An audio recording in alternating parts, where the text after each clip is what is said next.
Yeah, I'll react to that, sure.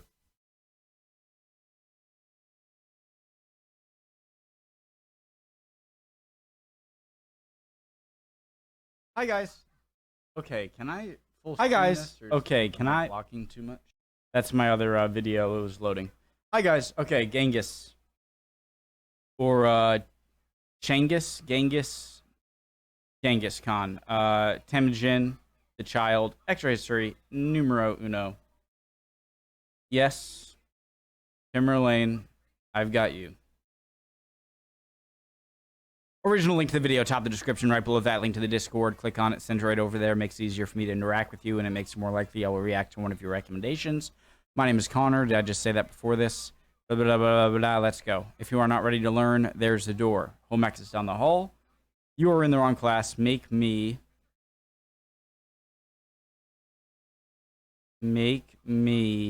donut. It's pizza. Let's go. Not my best intro, but I just let's go, okay? I'm ready.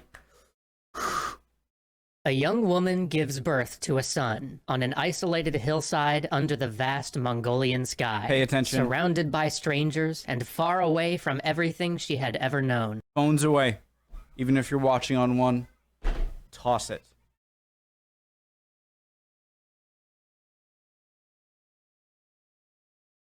He would grow up to be a leader, to unite the nomadic tribes of Northeast Asia, to found the largest contiguous empire humanity has ever known. He would grow up to be Genghis Khan.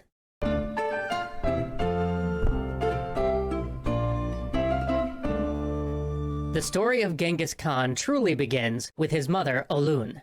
A young warrior traveled to her tribe in search of a wife. He brought gifts for her and her family, and he lived and worked with them for several years. Then, according to steppe tradition, they married. Once married, they set out on a weeks-long journey back to his homeland and his tribe. But as they crossed the isolated mountain valleys together, they were ambushed by a group of hunters. Wait. Tribe in search of begins with his mother, Olun. A young... Yeah, I want to learn, guys, if the rewinding and pausing is too much for you, original link to the video, top of the description. That's why I put it there. If you want to watch it yourself, go ahead. What does that mean? I didn't mean it. It's just, I hate it when I see that in the comments. You're pausing too much. Am I pausing too much now? Huh? Let's leave it pause. Okay, yeah. Warrior traveled to her tribe and truly... The story of Genghis Khan truly begins with his mother, Olun. A young warrior traveled to her tribe in search of a wife. He brought gifts for her and her family, and he lived and worked with them for several years. Then, according to steppe tradition, they married. Once married, they set out on a weeks-long journey back to his homeland and his tribe. But as they crossed the isolated mountain valleys together, they were ambushed by a group of hunters. Guys, this is his parents. It's not Genghis Khan yet. These are his parents. These valley hunters, who were far too poor to afford the wedding gifts necessary to secure a marriage with a woman like Olun, resorted to the second most common way of obtaining a wife on the steppes: kidnapping.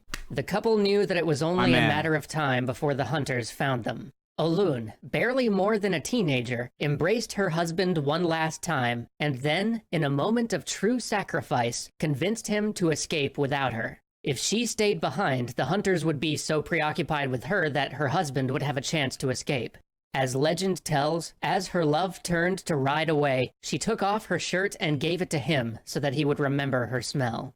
In the tradition of the steppe, each person's breath and smell constitutes a part of their soul. By giving her husband her shirt, she was offering him a reminder of her love and her very essence.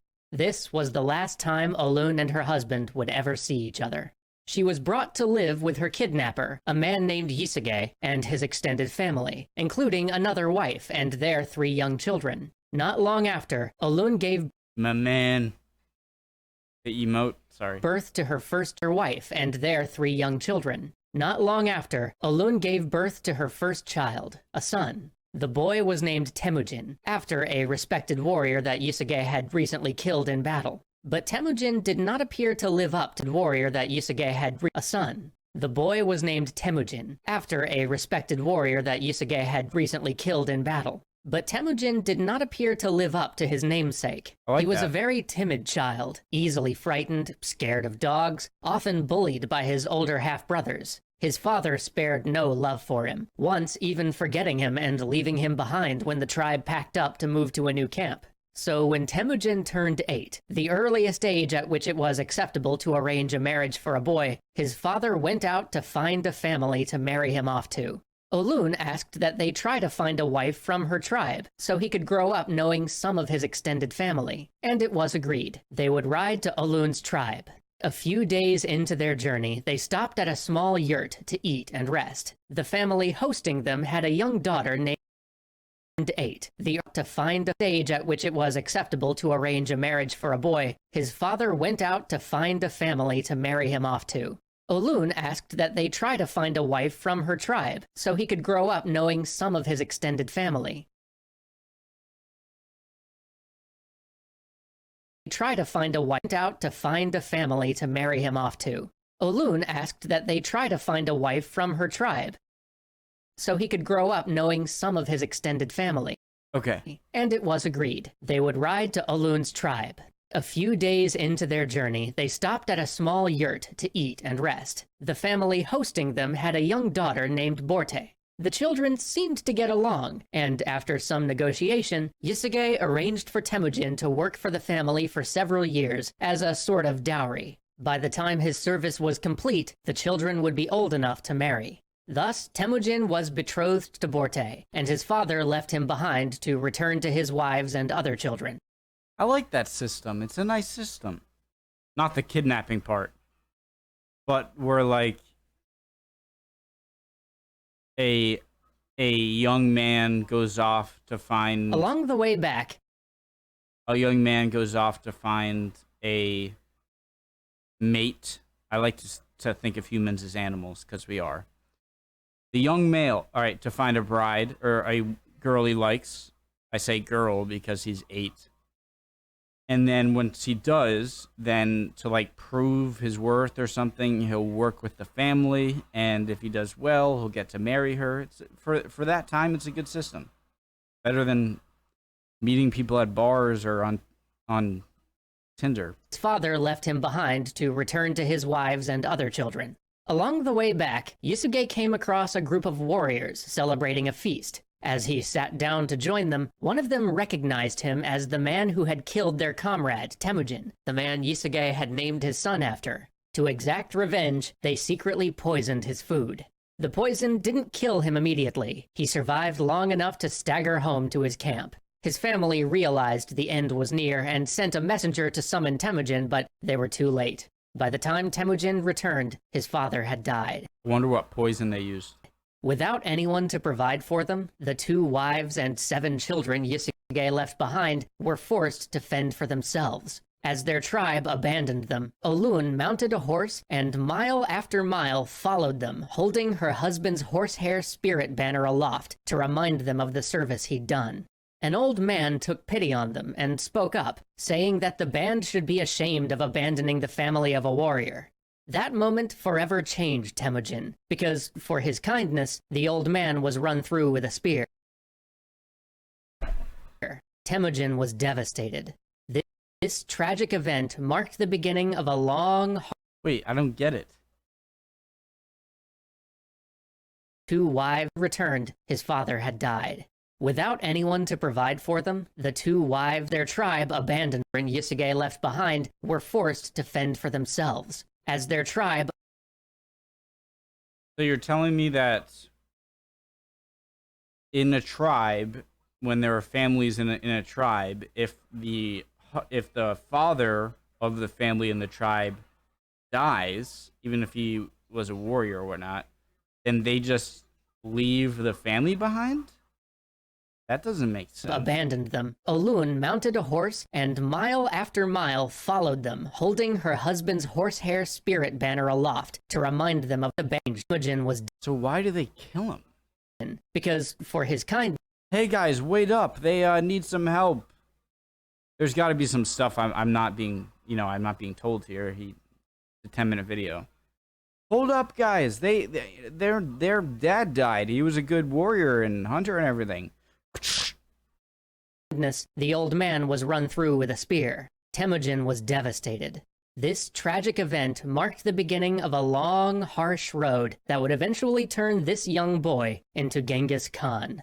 That night, the tribe stole the family's animals and left, seemingly condemning them to certain death. But once again, Olun saved not just her children, but the entire extended family. She spent days foraging for food. The children bent her sewing needles into fish hooks and made arrows from sticks to hunt rats and small birds. They learned to tie bones to their shoes to make ice skates, both to play and also to hunt animals across the ice. Temujin Once again, I'm like, no way that works, but I can see it working. learned not only survival techniques, but fundamental tactics. Temujin had few friends aside from his siblings and half-siblings in the isolated steppe, but he did manage to befriend another child whose family sometimes camped nearby, a slightly older boy named Jamuka. The boys hunted and played and explored the mountains together. Twice in their childhood, they swore an oath to be Ande, or blood brothers. The first time, early in their friendship, they traded dice made from the knuckle bones of sheep, one of the few luxuries available to a child on the steppe. The second time, as young teenagers, they traded handmade arrowheads, steppe, made from the knuckle blood brothers. The first time, early in their friendship, they traded dice made from the knuckle bones of sheep. Since, so using knuckle bones as from a sheep as dice, but since dice are not very uniformly shaped, and unlike dice that we have, you know, six-sided dice that are, you know, equally probable to land on any side, they're oddly shaped, and so they're not always gonna, you know, landing on a side, like a certain side could be a much more difficult than it landing on another side. So they must have like had like extra points if you landed it on a weird, you know? One of the few luxuries available to a child on the steppe. The second time, as young teenagers, they traded handmade arrowheads. After years of surviving as outcasts, Temujin's older brother began to assert himself as the leader of the family. To show his dominance, he stole a fish that Temujin had caught. Later that same day, he stole a bird that Temujin had shot while hunting.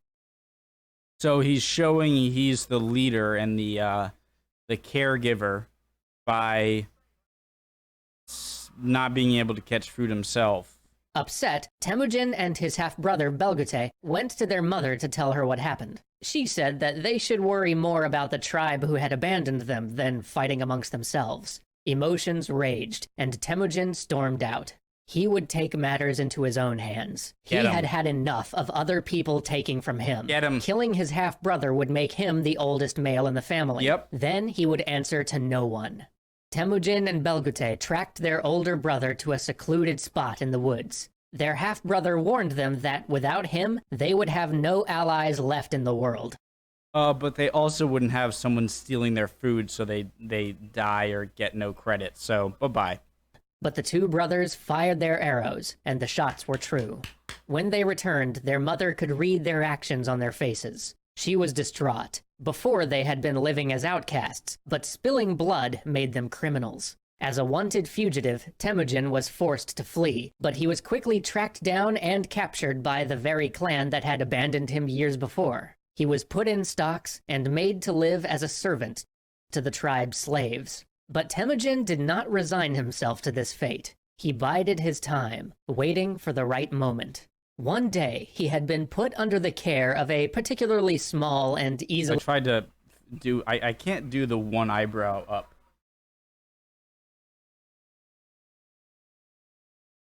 How do you do that like that? Oh my god. distracted young boy. The warriors in the tribe were intoxicated after a day spent drinking. When nobody was looking, Temujin quickly swung his stocks around and knocked his young guard unconscious. Putting his self-taught tactics to work, he hid in some reeds nearby. He knew that his captors would assume that he had tried to run away and attempt to chase after him. Once the warriors had left the camp, Temujin escaped his stocks with the aid of a sympathetic local family and fled into the night.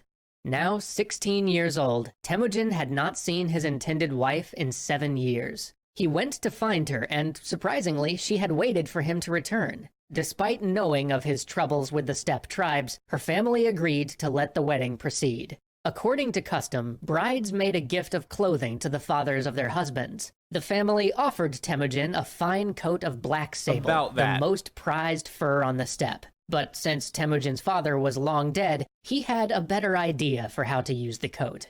He approached an old ally of his father, Ong Khan, the leader of a prosperous tribe. Yusuke Is this where he gets Khan? had fought by Ong Khan's side long ago and helped him overthrow his Oh, wait, no. Khan isn't a last name. It's a title, isn't it? Yusuke had fought by Ong Khan's side long ago and helped him overthrow his uncle to become the tribe's leader. Family ties were sacred in steppe culture. Alliances were never forged in ink, only by blood. Anyone related to you was an ally. Literally everyone else was assumed to be an enemy. By presenting the coat to Ong Khan, Guys, isn't that how they later, like, divided up legions or platoons, whatever you want to call them, like groups of cavalrymen? I was gonna say soldiers. They're all cavalrymen.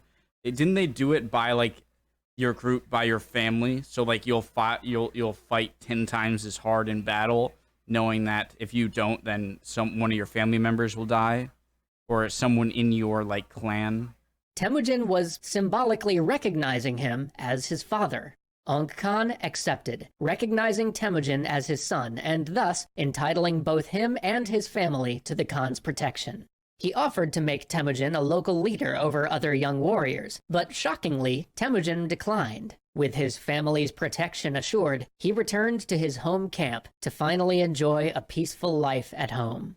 His troubles must have seemed far behind him now that all the children were old enough to work in some way. They had their own camp, and they were under the protection of a powerful Khan. Temujin would have preferred to remain the ruler of this intimate clan, but the chaotic world of the steppe would not allow such a life. Learning that Temujin had married, the tribe from which Temujin's father had abducted his mother, Olun, decided that the time was ripe to take revenge for her abduction. Although Temujin's father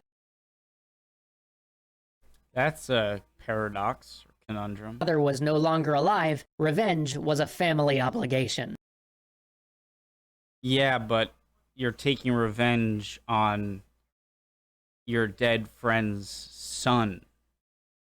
So wouldn't you be hurting the person who's already dead that you're trying to avenge?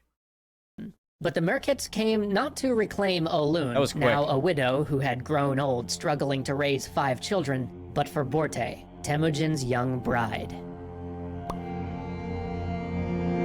Awesome. Really cool. I pause a lot, but that's because I can. Hope you're all doing well. Love you guys. If you're not doing well, you'll be good soon. Don't worry. Chin up. Emotions are fickle. See you next time, guys. Bye.